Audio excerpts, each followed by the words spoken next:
Pinag-aaralan ng pulis kung homicide o murder ang isasampa sa 4 na sospek sa pagpatay ng isang Amerikanong diplomat sa Makati City kahapon. At may ulat on the spot si Salima Refran. Sam? Juni, inquest na nga ngayong hapon ang 4 na suspect sa pagpatay sa isang US diplomat sa labas ng Bel Air Village dito sa Makati City madaling araw kahapon.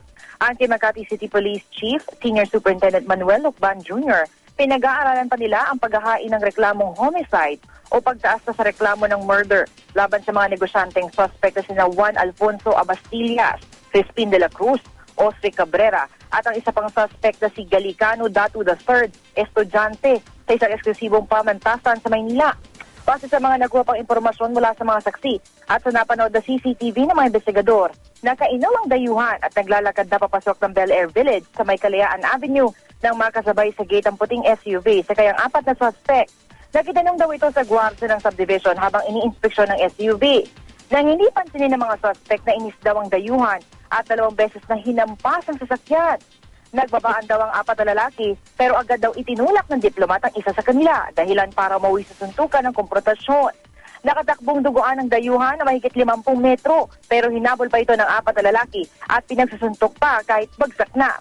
Nagtangka pang tumakas ang 4 sakay muli ng SUV pero nahabol ang mga gwardya. Dito na lang nalaman na nasaksak na pala ang dayuhan. Di Lucban, maaaring circumstantial ang pakikipambuno ng mga suspect at biktima nang hampasin ng sasakyan at itulak ng isang suspect sa konfrontasyon. Pero may motibo na ang pagbalik para saktan muli ang dayuhan nang nakalayo at bagsak na ito.